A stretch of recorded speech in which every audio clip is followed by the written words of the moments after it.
Good morning and welcome to Day 4, number 95 with the man Frank Scalish as we march towards Christmas and show number 100 where Frank will be in studio on January 19th with a special run.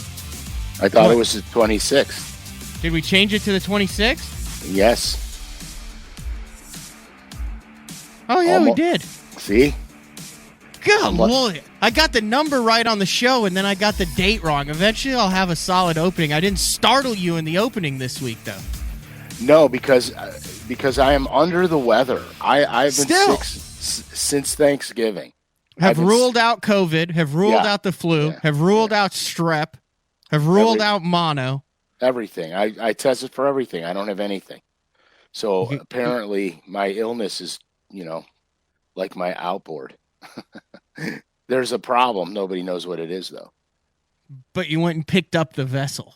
I picked the vessel up, yes. It is in your possession again. The vessel will be soon traveling down the road to see another doctor. You got out on the water, though, this week, I heard. Yeah, dude. Got out Tuesday. Me and Frankie went out Tuesday. Caught some beauties. Put a 4.5 pounder in the side of my hand with a jerkbait, which was fun. How did that work? Well, it was dumb is what it was. So I was catching them on a perfect 10. Okay. And lots of hooks, 9 hook points on a perfect 10. Oh yeah, and it's a long bait, so they're nice and spread out. So you have even a higher chance of getting impaled.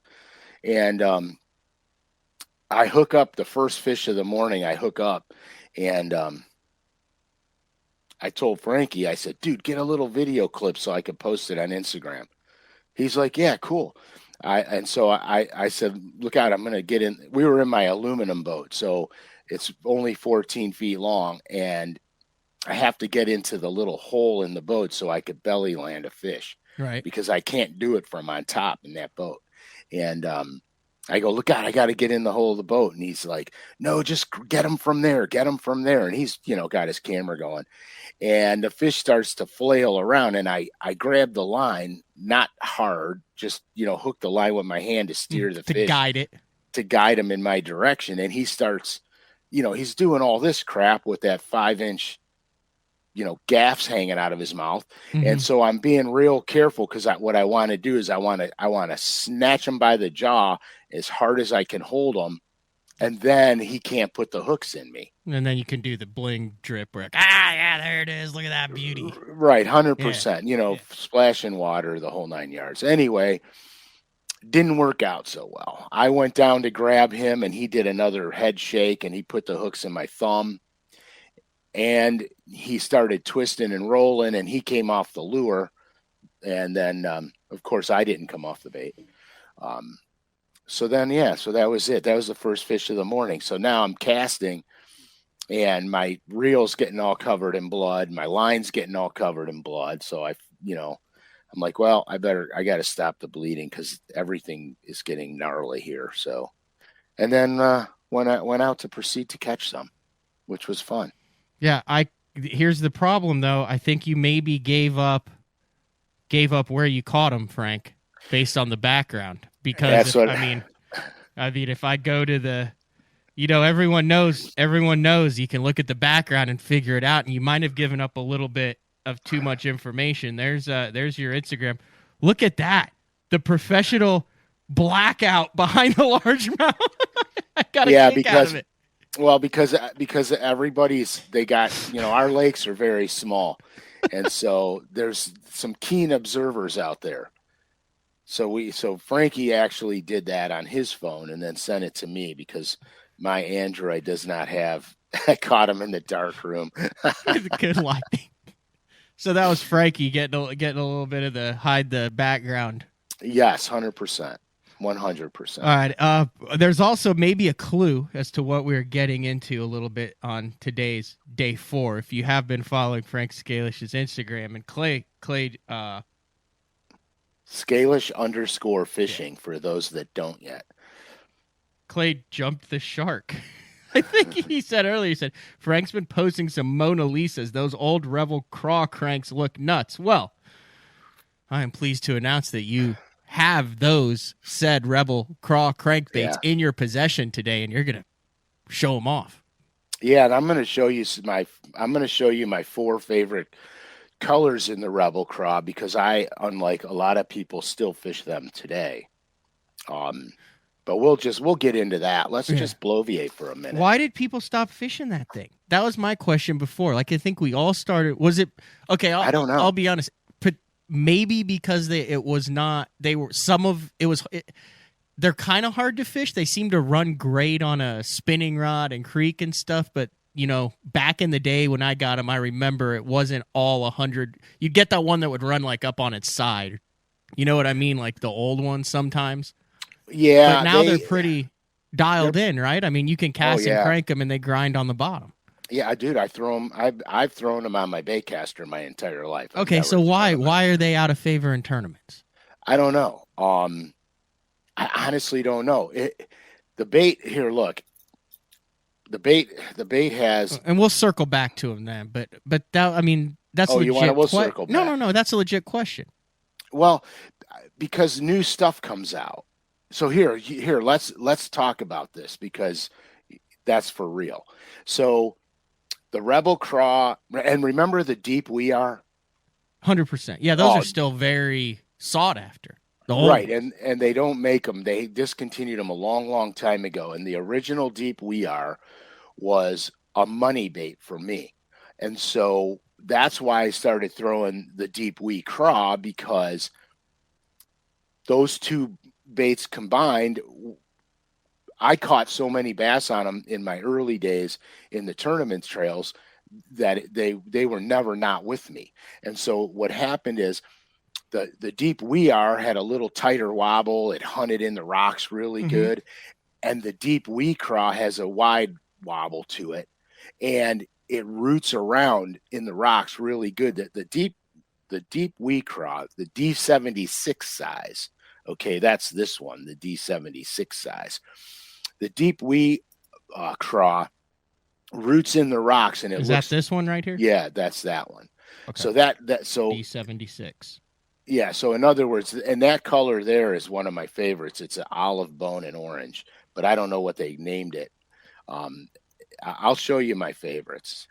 I have them. Okay. But at any rate, so it roots around really good. So when I was fishing, Rocky Points and stuff like that from 2 to 8 feet, that's what I was throwing mostly, was that Rebel Craw. In derbies, you've chucked one in a derby. Oh, absolutely, absolutely. I've won a lot of money locally on these things here, and then so here's what happens. Back then, don't forget, we didn't have the really summertime deep diving crankbaits yet. They were just starting to come out. And then Fritz made, Pose famous. And then everybody started gravitating towards the big bill deep divers. And back then too, don't forget, Bassmasters fish seasonally. They didn't focus around spring events. Most of it was throughout the season. So you would have an opportunity for a really good offshore summer bite. So then the big deep diving crankbaits became very popular, and that's what started selling. And a lot of your shallower baits kind of went to the wayside just because of that, really. And then now there's a rebirth in square bills and everything else, because most of the tournament trails are predicated around shallow water bites.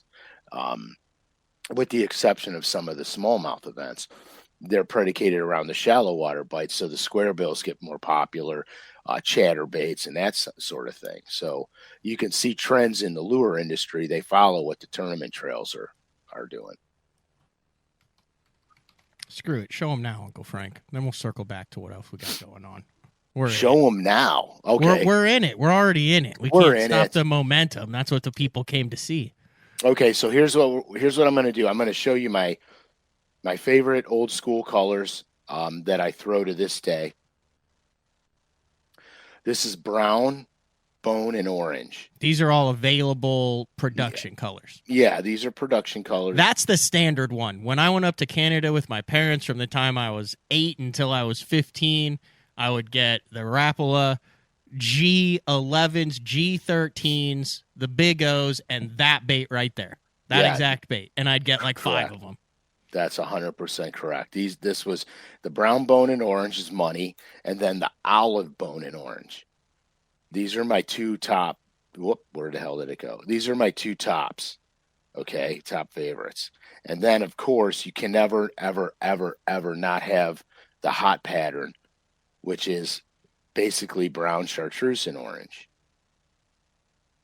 Those have upgraded hooks and components and everything on them. Like, those are in your box. Yeah, these are the ones I fish with. That's what I'm saying. I still use them today. And then, of course, you got to have, your red version for early spring. And I think this might be Texas craw, if I'm not mistaken.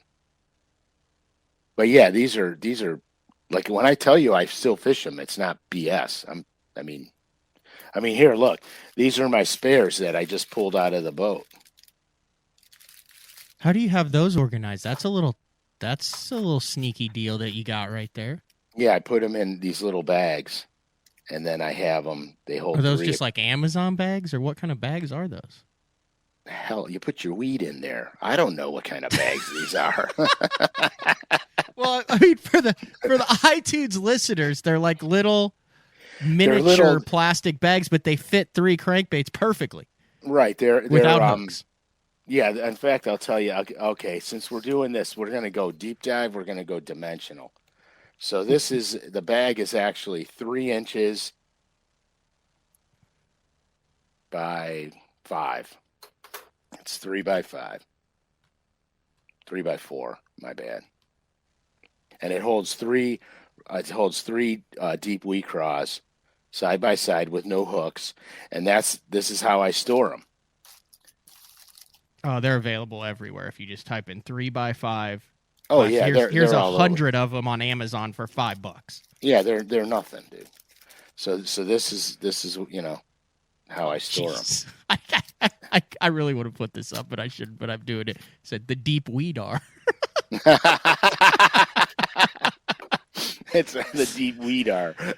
Smoke them if you got them, boys. Okay, so $5. I need to order some of those because those are the absolute perfect size. That keeps the rust out of the way, keeps the paint perfect, and then you just 100%. Throw hooks on it. That's right. And so I stack them up in a little box, and they're in my spare. So I'll have some in the boat, some in the truck, and if I break one off, lose one, I just go back to the truck and get them. Yeah, okay. Exactly. 4 mil is those are kind of beefier than just the real thin plastic ones that'll bust out. Yeah, Jim's legit on that. I'll always go for the heavier millimeter bag. A 4 mil thick 3 by 5. That right there, I mean, that's the tip of the show right there. Yeah, sort of. So, all right, where were we going? Sorry, I hijacked. Yeah, so those are my 4 favorite colors in this bait. Okay, and honestly, if you guys aren't throwing it, you're crazy, because you don't get more crayfish than that bait, and believe me, it catches them. So what I did was, I decided that they needed a facelift, and so I started to play around with colors, stuff that I see going on here and in my travels across the country. I wanted to get more. Honestly, it's hard to get more realistic than that. Okay, I mean that's insanely realistic, but I wanted to get even more realistic. So that's when I started monkeying around. So, Matt, can you pull up a picture of a rusty craw? I believe I can. Rusty crayfish. Rusty crayfish images.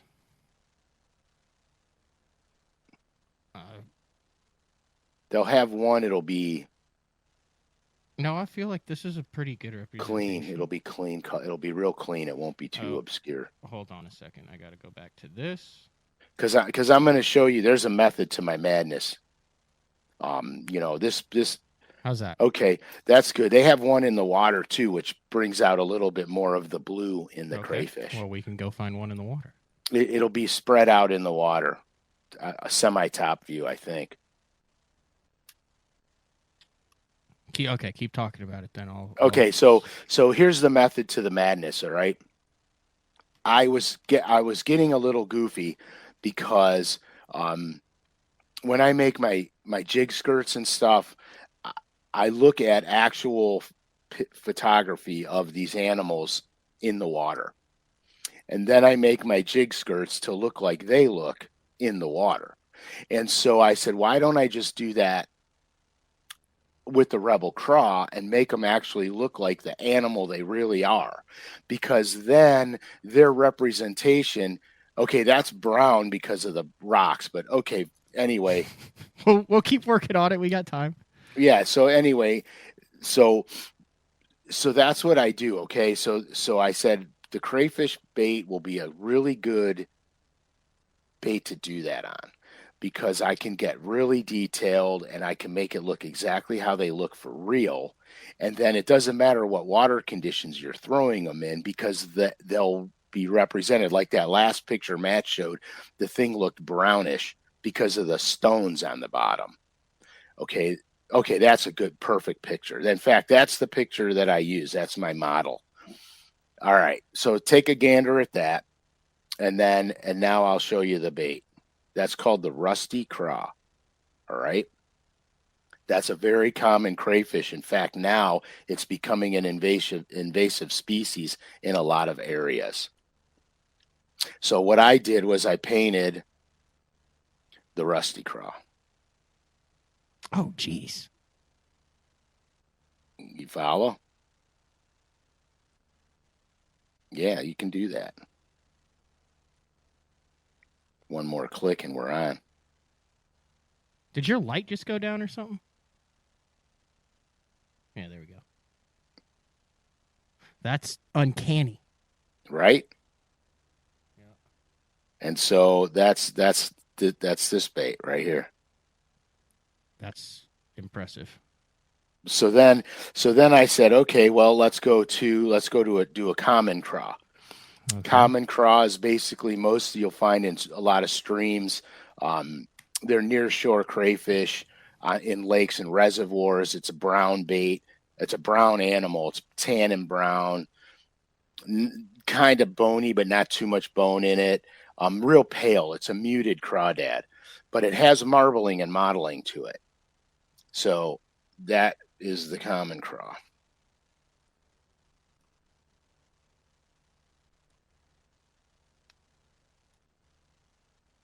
That's a rusty craw, dude. It is. Mm-hmm. Yeah. Got to know your crayfish. I do not know my crayfish as good as you do. Well, because I researched this crap, because I paint them. Yeah, very well. But anyway, that's a common craw. Okay, there's a crayfish in Arkansas that looks just like that. Only, believe it or not, it's got a stripe on it. I think it's called an Arkansas craw. And then, of course, I wanted a hot pattern, because you always have to have one hot pattern. Just because sometimes throwing something different gets you the bites. So I made a really detailed fire tiger. Kind of the same, same marbling on it. Detailed. And that is not based on any crawfish. No, this is not. It's just is based on me. And then of course, I got a craw with some oranges and red tints to it. Just because the crayfish can actually change color based on water temperature too. Yeah, I'm looking at it. It's amazing the different color crayfishes. And it's really weird though. All of them, when they get put in really, really, really hot water, they turn red. Yeah, and that's when they're the best. and the most delicious. Yeah, that's the hot water one. Just add butter. Just add butter. But yeah, this bait's like a forgotten bait. You know what I mean? There's a lot of forgotten baits out there. This bait's a forgotten bait, but it's a bait that I really never stopped throwing. I got away from it a little bit on tour. Some of the grass lakes was a little tough to throw this. It doesn't come through grass very well, but wood and rock, it crawls right through them. Do you mess with all the different sizes? There's like the teeny, the big, the middle. No, now there's a teeny deep one. That's really good in some of the small streams up here. I catch steelhead on them and stream smallmouth, but for my bass fishing, in my boat, bait casters, no, I'm not gonna mess with that. I mean, this bait's not really a huge bait by any standards. I think it's the actual body size is 2.5 inches long from claw tip. Yeah, that's small. Okay, because the Rebel Deep Teeny Wee, it's got to be really tight. Yeah, it weighs 1/9 of an ounce and has size 14 hooks on it. Okay. Yeah, that's a trout killer, that little bait, but that's got to be thrown on a spinning rod. You can't chuck that on a bait caster. Well, you probably can if you have like a crappie light. Can you hold them all up at once and just kind of move them around? I think that would be a cool shot.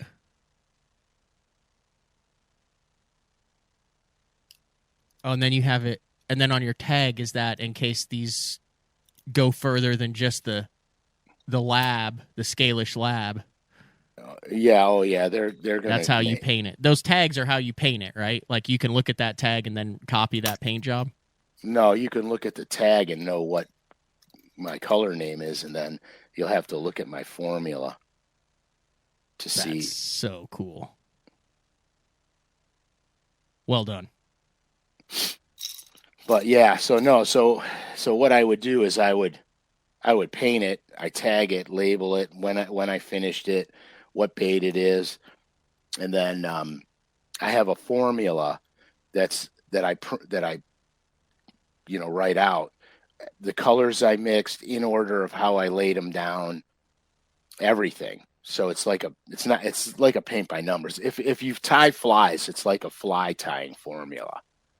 And that's how I do the paint, the paint jobs. Like, remember the other show we talked about the XCS, Booyah XCS, and those kits came in, and I did a hack on how to put rattles and stuff in them. So I painted some of those, and I painted some pumpkin seeds. Very nice. The other day, I just did them. Some pumpkin seed bluegills.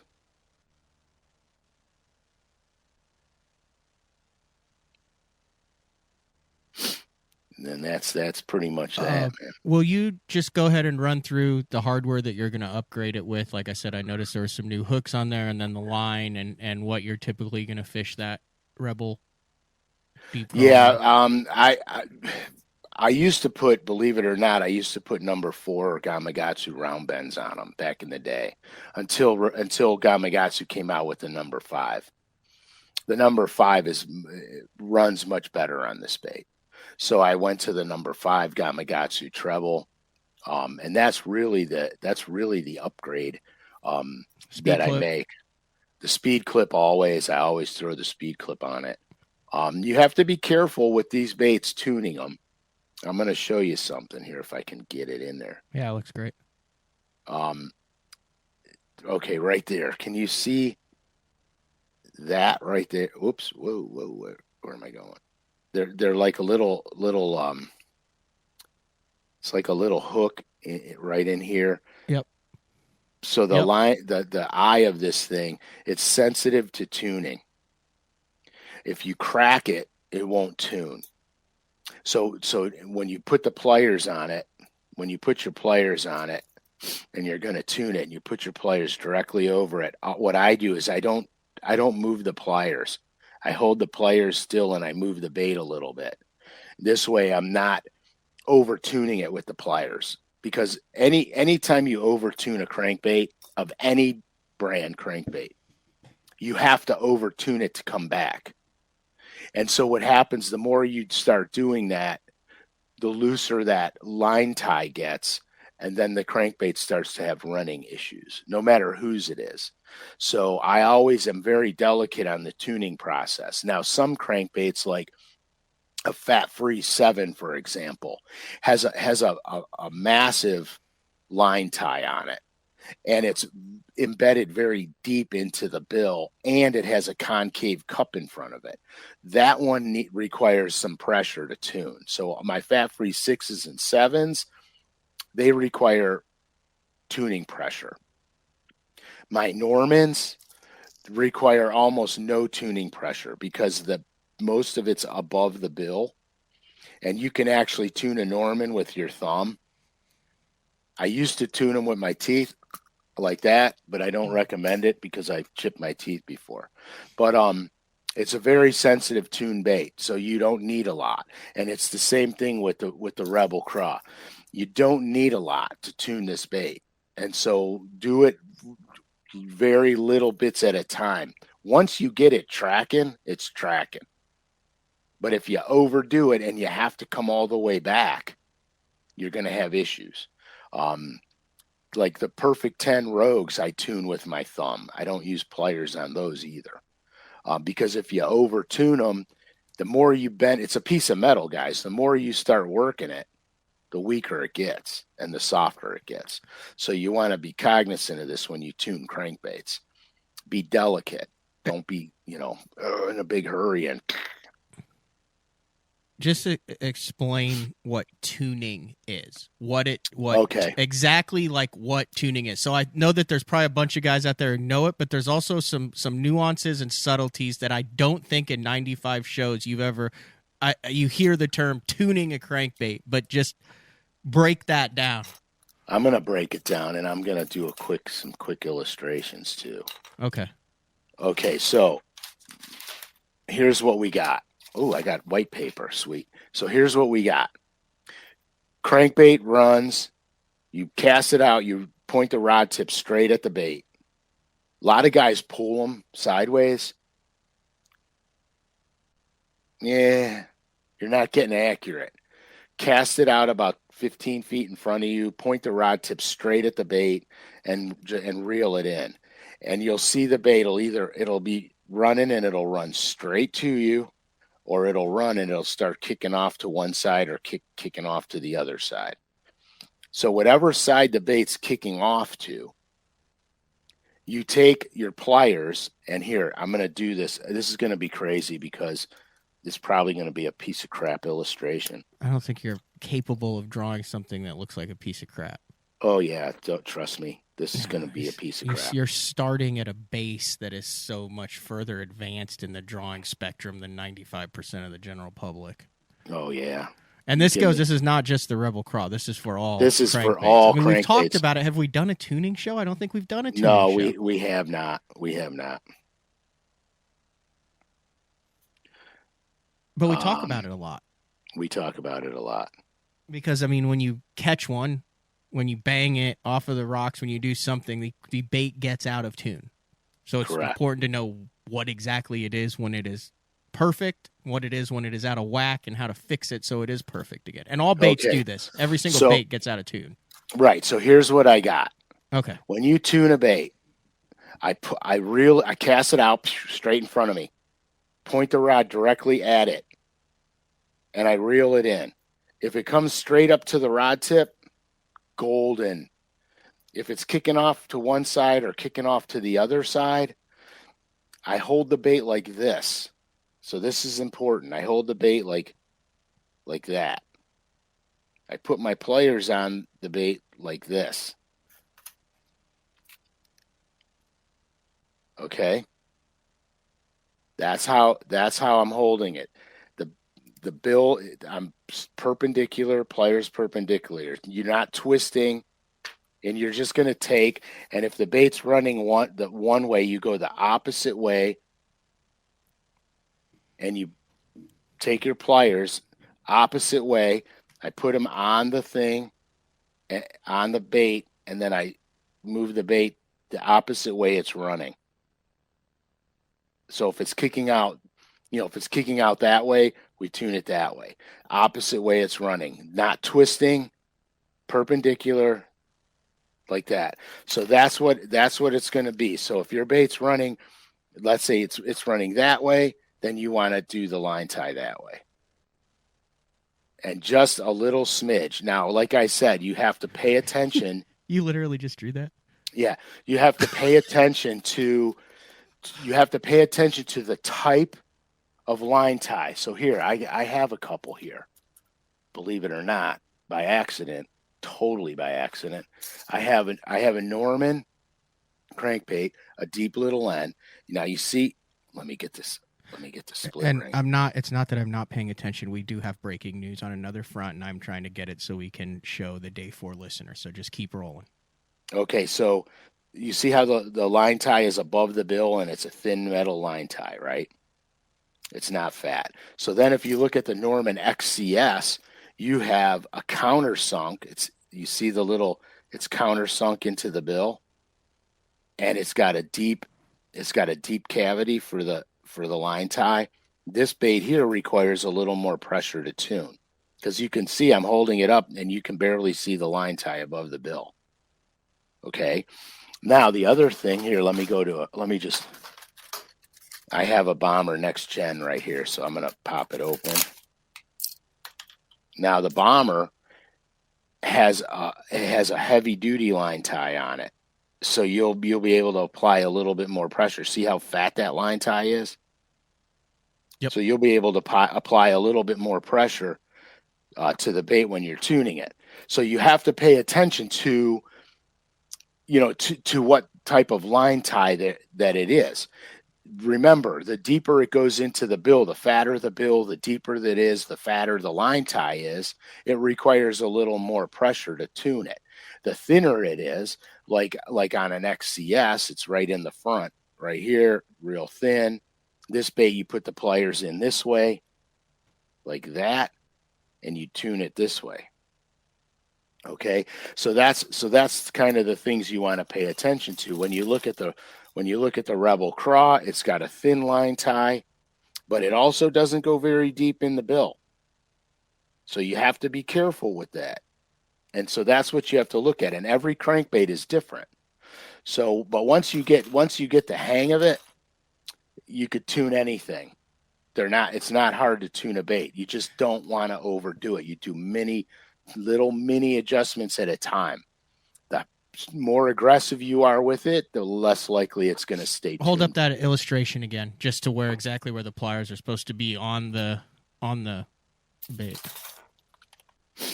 No, it's not a breaking news about any angler leaving, doing anything. So you want to be above the bait down. So that's right, my problem is I'm not exactly sure where I need to grab the line tie in order to maneuver it, because you can get it kind of cattywampus if you don't have it dead on.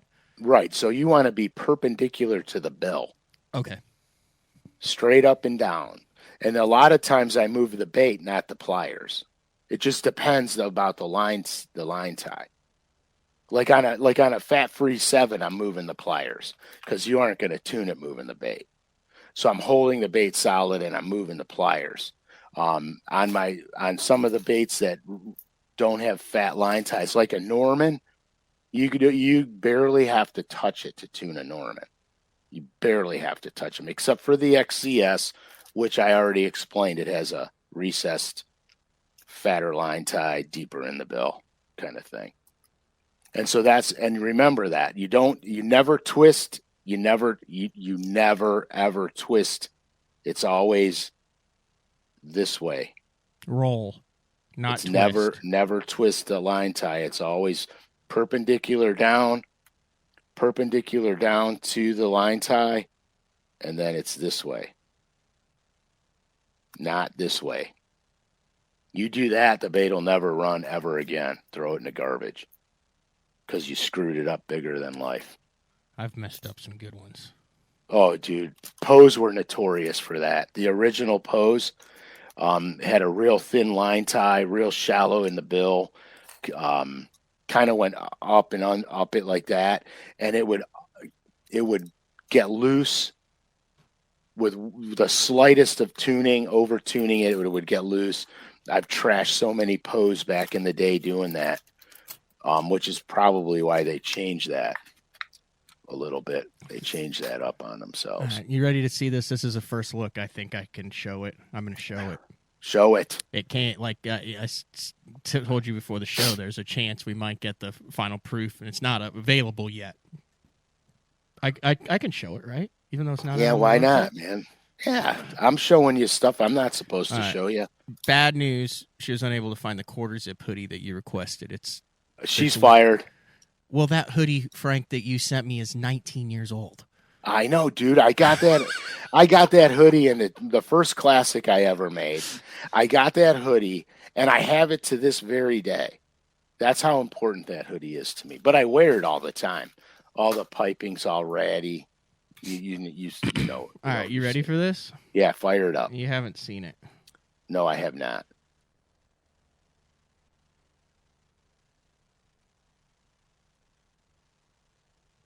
Do you like it? Oh, yeah. Loaded to the cork. Loaded to the cork. Hanes beefy tee, long sleeve gray, day 4 Frank Scalish t-shirt. Do you like it on the sleeve? Yeah, I love it on the sleeve. And then that's actually a silhouette of you. That is correct. Loaded to the cork. There it is. Thoughts, opinions? I mean, if not, I'm going to fire it off and say that one's good to go. I like it. What do you... Dude, I designed that thing. I like it. Yeah. Well, it's a... Doug says you look fat in the picture. That's called rain gear, Doug. Yeah, it's winter time. And you know what? I might be a little robust. We don't know yet. All you guys see me is from here up. He loves it. That? A lot of people thinking it looks good. All right. All right. We get the thumbs up from the audience. If hat backwards, yes, that's you. That's of course. If you're loaded to the cork, you're wearing the hat backwards. So in actuality, okay. Oh, she should move the logo over more to the right so it covers my real hand. The Y covers my real hand. Okay. Or am I nitpicking? I mean, I can ask her. It's not like it's in production right now. Yeah, just have her bump it over so the Y covers my hand, my real hand. Says, looks like Uncle Frank fighting a big river steely. You're not too far off, Mr. Chris.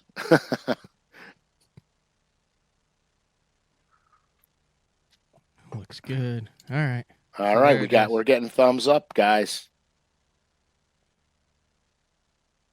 People are noticing that it's a catfish. What is it? A salmon rod? No, it's a steelhead. The guy was right. The guy was right on the money. This is the question, Joe B. This was a Frank. Now we can add a Frank Scalish signature. Here, we're gonna have this discussion. Joe B says Frank Scalish signature. Okay, who wants the signature?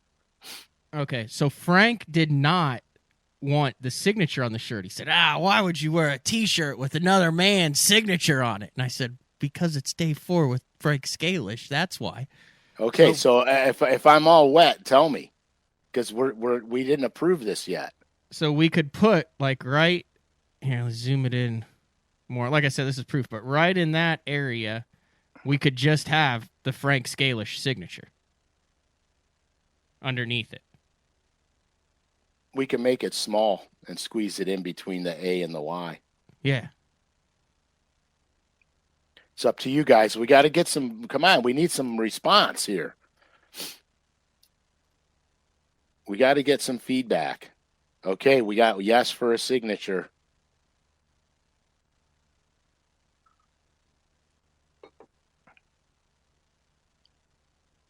We could do a mullet. We could do a mullet silhouette. Yeah, that. Yeah, sure. Tackle box breakdown. Sign it, brother Daryl. Yes, sign it. All right, I will sign I will sign a white piece of paper and send it in. Well, we've got it already, or is that not your real signature that we use for the Day 4 logo? I don't know if that is or not. Hell yes, yes.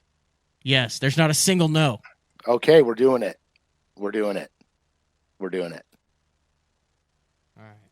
All right. So I'll do a signature on a white piece of paper, and then we'll send it in, and then she can do that. Here, I'll put that up. That's not your real signature? No, that's not my real signature, but we'll put that signature between the A and the Y, I think. Smaller up to between the A and the Y. You see what I'm saying? Yeah, I got you. All right. We'll take the width out, so it'll just be Day 4 there, and then the Frank Scalish signature. Yeah, okay, cool. Move the 4 over just a hair, cover the reel. Right. So you guys are going to actually get the real signature. Look at that. That was that. You know what? This is what I like. This is like going to McDonald's. You get instantaneous feedback. My feedback from McDonald's usually kicks in about an hour afterwards. Yeah, it's instantaneous enough, ain't it? So that should be up shortly. Like I said, it'll be up on Scalish_fishing, the Instagram profile, also on my Instagram, and then the YouTube, Facebook. I'm working on that, and we're like 3 weeks away from a redesign of all social media and platforms and all that on BTL. Wow. It's going to be a big undertaking. Sign under the logo. Good stuff. Oh, yeah. Good stuff. All right. What else we got? We do have a new color on LureNet. Were we done with the craws? Or we wrapped that up? Yeah, unless guys have questions. So are those colors coming out? Are those colors that you're suggesting that they come out with? Are those chilling? No, those are coming out. It started with me chilling. But then, as all things go, when you get something that's right, then you want to put it out there. You know what I mean? Yeah. Like I said, I showed you my four favorite production run colors. I'll just do it real quick. You don't even have to blow me up.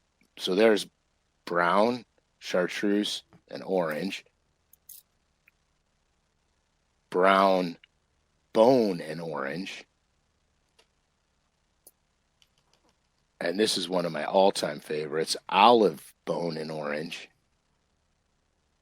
Believe it or not, this one here mauls them on Table Rock. And then, of course, for the colder water period, you got to have the red.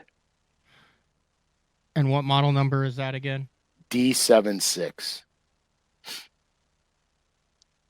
Rebel Deep Wee Craw D76.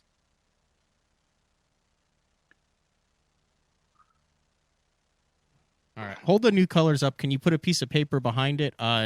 Donald said he would like to enjoy it, but he happens to be colorblind, so it matches in with your shirt and everything. There you go. Hold on. Oh, you're going big or go home? I'm going big. All right, we're going big or go home. Pete, I believe you said that, Frank, you said that on 4 and bigger sized round beds, it mutes or kind of affects the action that the perfect size. Yeah, I'm using number fives. Number 5. All right, I got to close all sorts of stuff to get back to the lure net.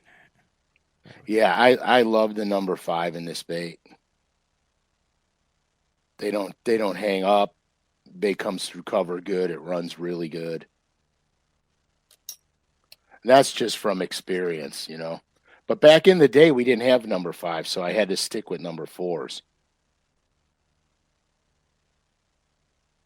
I would love to know, why line. Now, Sunline has some odd ones, but I would love to know how people went, we're going to go 2, 4, 6, 8, 10, 12, 14, but then we're going to skip 16 and go to 15, but then we'll do 17, and then we'll do 20, but then we'll just do 25. It's weird how that worked. Now, I know there's 7s but have you ever seen a 13-pound test line? I have not, but I've seen some. Is that a luck thing? I've seen some, probably. I've seen some odd size tippet material fly fishing, 3 pound, 5 pound, 7 pound tippet material for fly fishing. Personally, what I do in that situation is I look at line diameter, because I'll look at their 16 and then look at their 18. And then I'll look at other line diameters of 17 and see which one is the same line diameter as their 17. And usually what I found, it's usually the 16. That's the same line diameter. So you got to compare line diameters. Olive orange on beaver or table rock. 100%, dude. Olive, bone, and orange. Crazy good color. All right, is there the new color out in the paint shop? Oh, there's the holiday gift guide out on LureNet. Right, you guys gotta forgive me because I can't keep up with all the sales they got going on. I'm trying to figure out what it is, and like everything seems to be on sale over there. Right, so because it's Christmas, the holiday season, so you have to just go on there and check and see what's out there, what's on sale for you guys that you might want. I got to do a cough drop.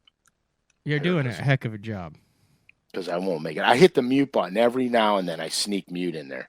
No, you do. You do fantastic. New color in the Bandit 100 series. Correct. Which is... It's actually a hot color, actually. That's why it's called Da Heat. Da Heat. Bringing back the heat. If you were to have one crawfish color overall, like just one, like, hey, I'm just going to have one crawfish color and it's the only pattern of crawfish that I can throw the rest of my life, which one are you going with? Olive, bone, and orange. Olive, bone, and orange. Yeah, if I have to have one, it's this. Because most of your crayfish will have some form of olive on them. Most of them will have pale spots. Now, I said pale spots, not bone-colored spots, pale. So the bone will look pale in the water. And then the orange just for a trigger when it kicks around. Now, if you notice what I did, I use my orange as subtle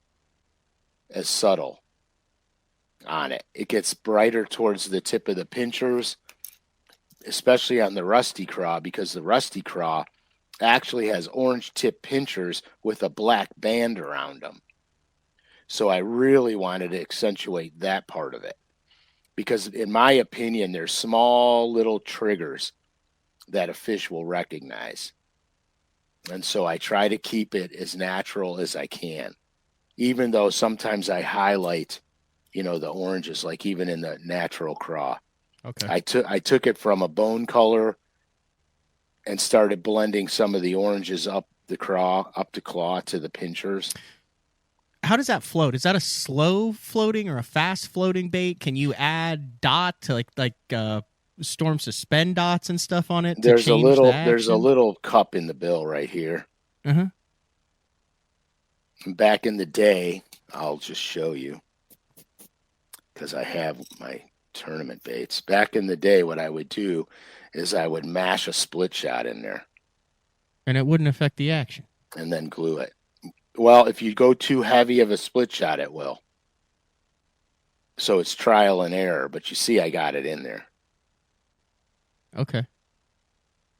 So you can add that, and it'll keep the bait like this in the water.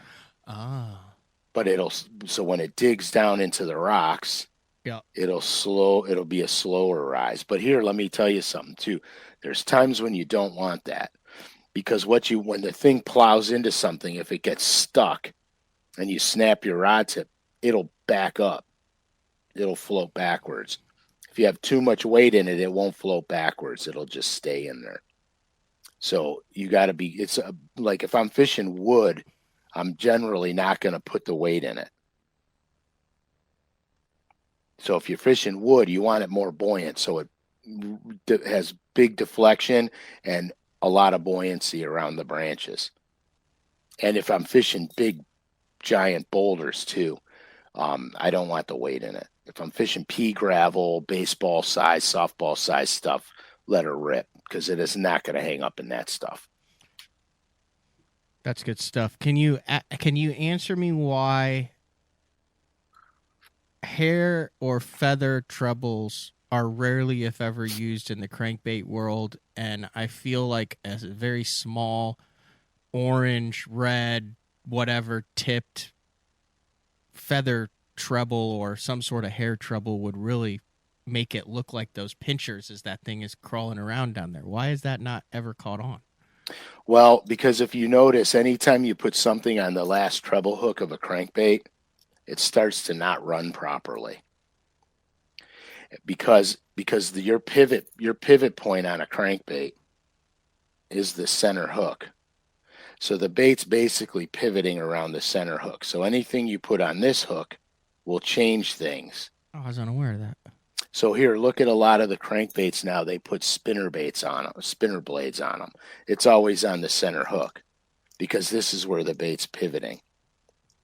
Like when I suspend crankbaits, my lead goes here, and my lead goes in front of it and just behind it. So it's on the pivot point. So it's not changing the action. If you put the lead back here, it changes everything on the crankbait, the balance of the crankbait. So you don't want to do that. You got to understand the pivot point of your bait, and the pivot point is usually this hook right here. First hook hanger closest to the bill. Right. First hook hanger closest to the bill is usually the pivot point. So it's very important to understand the balance of your crankbait. Okay, so I'll throw this bait on 10, 12, 14, depending on how deep I need to fish it and depending on how much trash there is. Most of the time I'm on 12. When I'm throwing the craw, I'm on 12. And I live with the horrors of maybe catching a big one on a piece of wood and maybe not getting them out. Just because because there's times when I don't want to have that thing smoking, where I want to slow crank it. With a heavier line, you got to keep it moving to keep it banging on the bottom. Okay. The suspending craw crankbait comes into play more colder water, right? Yeah, it's not truly suspending. That little lead thing that I put in there, it doesn't make it suspend. It just makes it rise a little bit slower. I don't really want that bait suspending because I want it crawling over. And if I snag something, I want to stop it, shake the rod tip, and let it back itself out and then keep going again. Because this bait really roots. This bait really roots good in the rocks.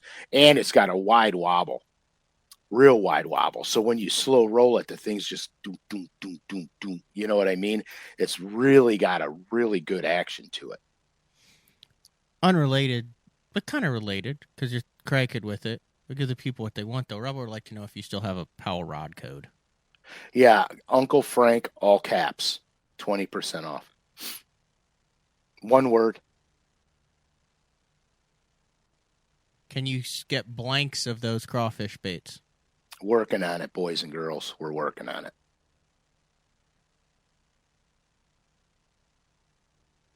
Ooh, look at that. We got awkward silence.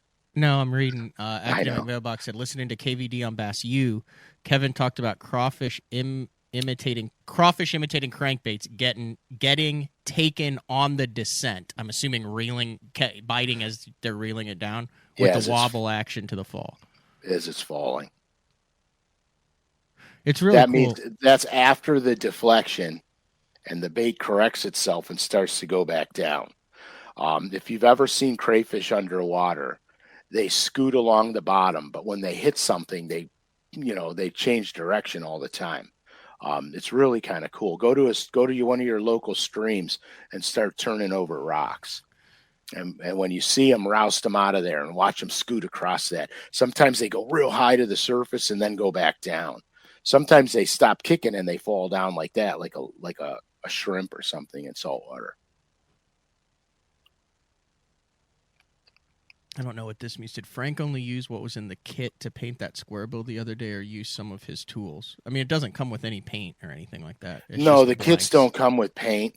They don't come with paint. They're just body blanks. I actually painted this myself with what I have, the paints that I have. The stencils that I used, it's a company called Anarchy Models. And basically, they have these patterns. They're not stencils that you put around the bait. They're just flat plastic patterns, and they're called creature features. So they have all kinds of crazy marbling and modeling and all different sizes and everything. So you're only limited to your creativity. This particular bait here, I used 3 stencils. I used the little red dots stencil, which was dots less mottled, is what it is. You can use lizard skin. These ones on the sides they're called blotchy. So I used micro and a small, and then I overlay them. So I'm going to have a video, it's coming out on LureNet, that shows exactly how I painted that. Wait a second. Does that thumb have an entry and an exit wound? No, this isn't the. No. Your thumb that you were holding up. Oh, that's the thumb that went in. Yeah, that's the thumb. I got one on the back side, one on the front, one on the back. You didn't push it all the way through, did you? No. Okay. No, the fish took care of all that for me. Oh, it went in and ripped it out. He went in and he ripped it out too. Oh, it's best case scenario if you're going to get stuck past the barb. Well, you know, yeah, rapidly. But you can't stop the bleeding when you do that very well. You got to super glue it. All right, what else we got? We have one more show before a 2-week break. So our next show's Thursday. Next week. 15th. Then we're off the 22nd. We're off the 29th. No 20. Oh yeah, no 22nd, no 29th. Yeah. So that would be 95. So then the 15th would be 96, 97, 98, 99. The 26th would be show 100. Wow. Crazy good, man. It's that's a decent amount of shows. Hey, it's 100. Absolutely. I would be interested in hearing from some of the BTL listeners and viewers. You know what might be good, Uncle Frank? Is to just put out a post on Instagram, or if you don't have Instagram, you could email me, matt@basso.com. We've covered a lot of stuff over 95 shows. We have. But if there's something that we have not covered that you guys think is valuable that you would like to hear, let us know. Yeah. Because there have been a lot of show ideas that have come based on the comment section. You know, we'll be talking about something and a couple guys will be like, hey, I want to know about that. And then we'll be like, hey, that's a great idea for a show. Right. So what happens, like a lot of times I'll get DMs on my Instagram. Guys will have questions. And I'll go, oh, I'm doing a show about that. You know what I mean? Yeah. Because what happens is I know what I know, and Matt knows what Matt knows, but we don't know what you guys want to know. And so that's a lot of times, you know, your questions to me on my DMs and Instagram give me ideas of where to go. Like the grass show was predicated on that, because I got some people were confused about milfoil and hydrilla and blah, blah, blah. So I said, well, let me dive into that grass show a little bit. You know what I mean? And so that's how we do it, which is nice actually, because then I don't get stale with ideas. Because sometimes if you see somebody who's good at their job, they make it look real easy, but they'll like Frankie does a lot of mechanical work. And so he'll be doing something. He'll go, oh, it's easy, Dad. You just do this, this, and that. And that's it. But what he doesn't tell you is there's a spring in there. Don't let the spring fly out. You know what I mean? And so he knows that because he's done brakes a million times. So he knows that, but I don't know that. You know what I mean? Oh, you got to crimp the hose or you'll have to bleed the lines. I don't know that. You know what I'm saying? So you take things for granted. The more you do something, the better you become at it. You take a lot of it for granted. So when you explain it to somebody, you leave things out, not intentionally, but just because you know it so well that you leave some things out. So there's a lot of times we'll be talking on the show and I might glaze over something. Like the tuning today. Right. 100% like the tuning. Perfect. Because I'll glaze over that. And then not realizing that there is a proper way. It's like putting treble hooks on a crankbait. There is a proper way to put the treble hooks on a crankbait. which I think we did once already, didn't we? Or did I do that on a video? Anyway, I'll show you. I don't remember. All right, is this the hook point in which direction they're pointing? Yeah. Deal? Okay. So the end hook, the hook point has to point up. All right. The middle hook, if you lay the bait this way, the two hooks on the side ride this way on the bait. They ride to the belly. So you don't have the hook this way and it's fighting itself every time the bait moves. They ride to the belly. Now, true be told, when the crankbait's running, the hook will be like that. But some crankbaits, the deep diver ones that go down, like this, but I don't have hooks on it, like this, as it's diving down, the hook will go up the side of the belly. That's why you get rub marks over here on the crankbait. So there is proper ways to put hooks on, and I'm almost sure I got a video out on it. I know the is rolling in.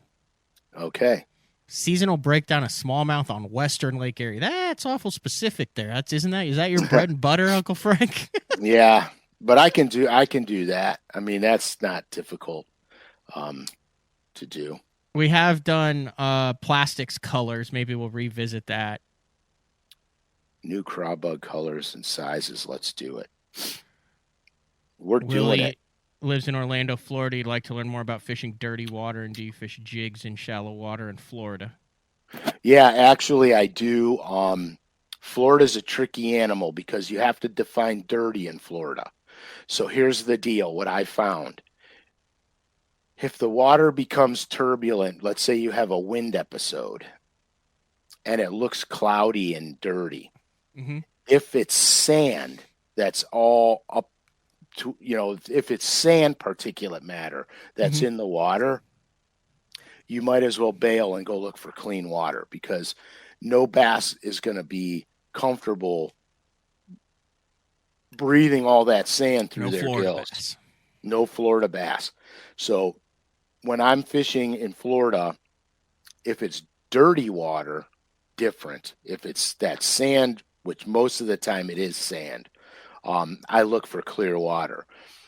Biggest trick in Florida, there's always going to be clear water somewhere. You have to find it. And those fish will be biting. It's not that the fish will go, oh, dirty water, let's swim around till we find clear water. It's just those fish become insanely negative. And they don't run after stuff. They're not going to chase. They're going to hunker down. They're barely going to move. When you find the places with clean water, those bass will feed. People would like to know, have you ever done a show on jig building? No, I have not done a show on jig building. Although I do make a lot of my own too. It's not difficult. Here's a good one. Fishing the spawn in current. That's a great topic. I would be very interested in that one. Yeah, that's cool actually. Because in the river systems, I'll just hit it real quick. Yeah.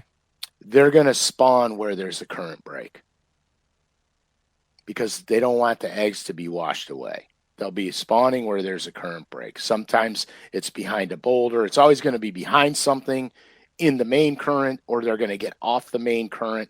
They're always going to have some current flow, but they'll be off the heavy current. They're not going to spawn in the heavy current. That's good stuff. I would like an in-depth dive into that, because that's something that I'm going to have to face. And, it's not like I'm like, hey, let's go to the river and sight fish. Well, you can because it's really predictable. Yeah, probably. You could probably do some map breakdowns where you're like, here is a 20-mile stretch of river, and here's the 3 places they're going to spawn in. 100% guarantee. 100% guarantee it, because here, look, boulders become insanely important. Grass becomes insanely important. Dock poles become insanely important. Marina walls, marinas, anything that breaks the main current becomes insanely important in a river system during the spawn. Oh, I've done that on the James River in the Chickahominy in May. Yeah, absolutely. On the Cypress. Right. Where my co-angler was like, you see those white things up there? He goes, those are shell. That's a bed. And I'm like, well, it's dry right now. He's like, yeah, you guys, the fish are like right under the boat looking up there. And I'm like, what? Hey, and he goes, yeah, the tide's out. He said, they'll move right back up there. I said, oh, no way. I said, it's freaking dry right now. He goes, oh, they'll be up there. A couple hours later, I go back. And there they flip are. on there, donk, swims off with the drop shot. Yeah, exactly. Holy cow. Yeah, I mean, that's just how it goes. You know, rivers are easy. They're easy because the current predicts everything of the equation when you're fishing a river system. What just happened? I don't know.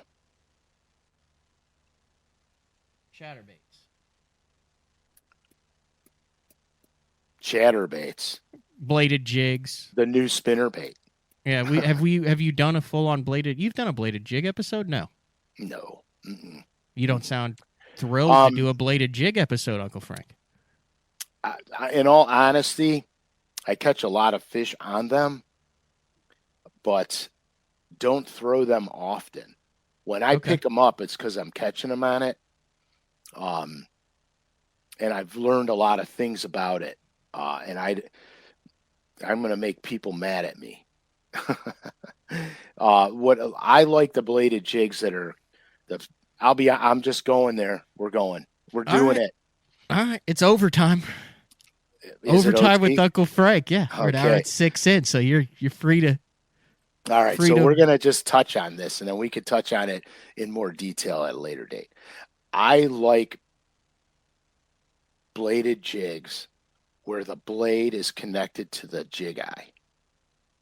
You get way more movement, way more vibration out of the actual jig body. When you put a split ring between the eye and the jig blade, the blade moves more than the jig moves. Okay? So that's the one thing that I look for.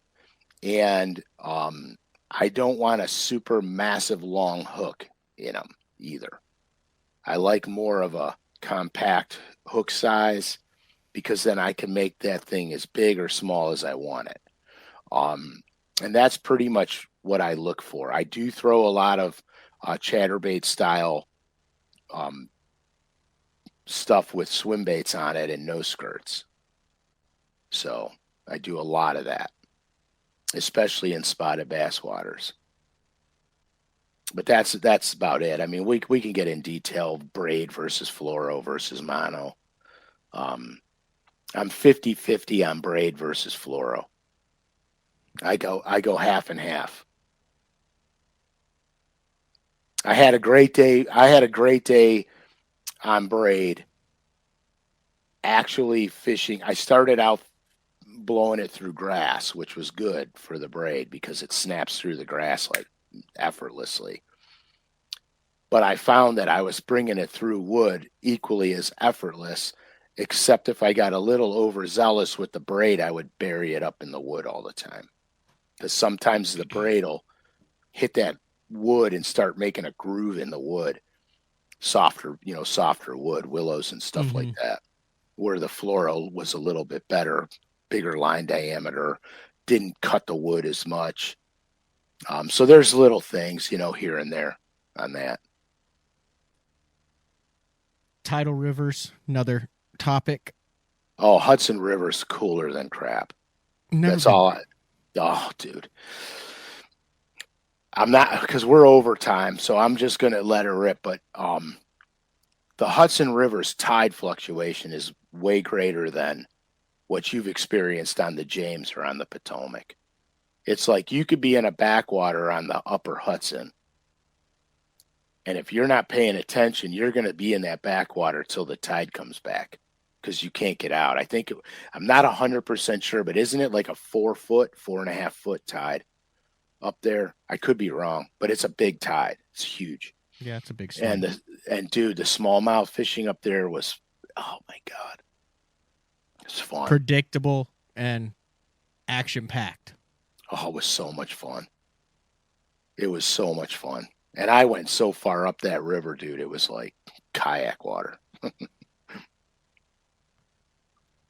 you try any of the newfangled rigs? Any of the YouTube rigs, any of the weird Japanese rigging, any of that stuff. I mean, you're an old school dude. You talk about old school stuff, but you also stay cutting edge. I mean, we just talked about the Rebel We Are, and I don't know what this is. I've never even heard of this. Jason said, have you ever?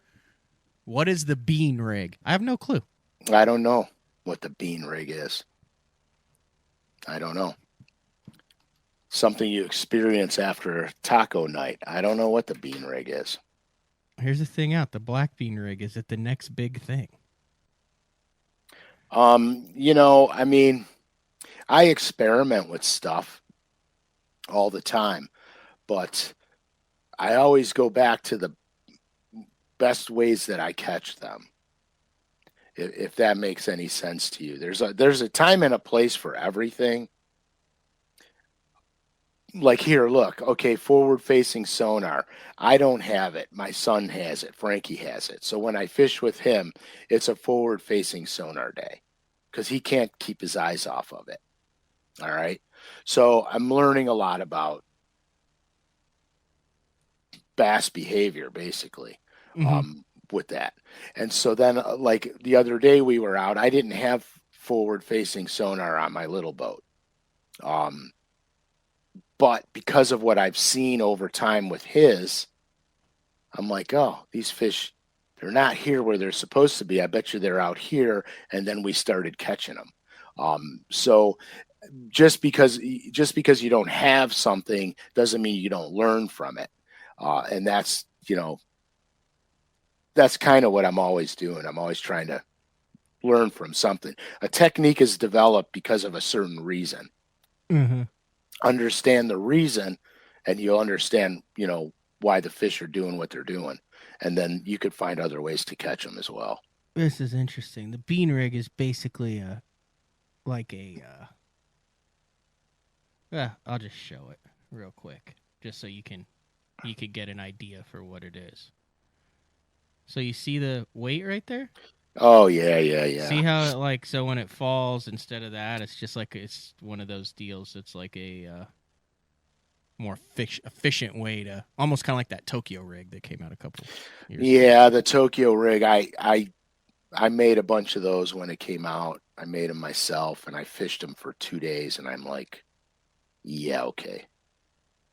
I just there's things that you could do with the Tokyo rig that are sweet, like put little swim baits on them and drag them around. But for flipping, pitching, punching, I'm staying traditional. I know guys will yell, but that's just me. All right, we'll hit a couple more and then we'll wrap things up. You're doing a masterful job, especially with being under the weather. Would never have guessed it. I'm ready for this thing to end, man. For the show or the sickness? The sickness. Oh, okay. I was like, we can cut it off. It's Uncle Frank's show. You do whatever. No, dude. The problem is I'll talk all day. Donald, Judy would like to know kayak specific shows. I'm out on anything kayak specific show. I would assume you are out on kayak specific shows too. Although you do have a lot of experience fishing from the bank. I do. I have a lot of experience fishing from my canoe too. That's how I started. I started with a canoe, and then because kayaks back when I was a kid were, you know, something you saw on National Geographic. So yeah, that's correct, John. No forward-facing sonar on Frank Scalish's rig. I do not have that. Side imaging and 2D. I will have 360 somewhere soon. In Joplin, Missouri, a man with a mullet is smiling. Go and bring back the flasher. Bring back the flasher. This is a good question. What are the first couple of quality reels that you bought with your own money after you first caught the fishing sickness? Spinning and bait casting reels.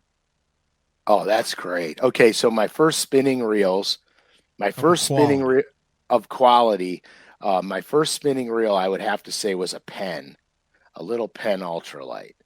And then I went from there to a Lew's S2 spinning reel, And then from there, I went to Daiwa, and I stayed with Daiwa spinning reels ever since.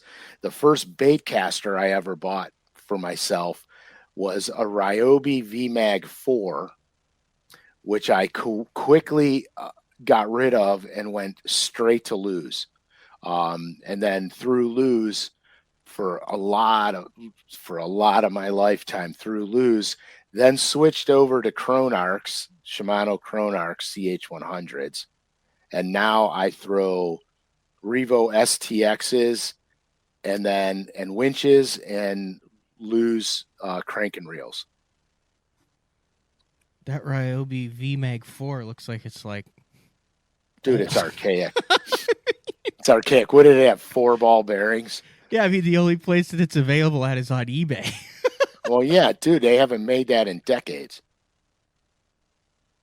Huh. So, yeah, so that's it. I still throw Daiwa spinning reels and Lew's cranking reels and Revo STX for most of my other stuff. But I'm starting to move things over to Lew's, to be honest with you guys. Yeah, it's good stuff. They came out with that new one that's like, looks like something that belongs in an art museum. I just can't keep up with all the reels they make. Yeah, there's a ton of reels. Yeah, I can't keep up with it. All right. It's a good show today. It was fun. Rebel R took some questions, learned how to tune a crankbait. We did. And the D76 is actually available on LureNet. Yeah. The Rebel we did Deep Wee a little R&D, a little finalize the Loaded to the Cork t-shirt. I'll get on that as soon as the show's over. And like I said, we'll let you know when that's out. I got to get you my signature ASAP. Yeah, that should take 5 minutes after the show. Maybe 2. 2? Maybe 2. That's cool. It'll be the real signature, then. Oh, yeah. All right, this has been another edition of Day 4 with the man Frank Scalish. Next week, Day 4, number 96. We'll see you then. Close.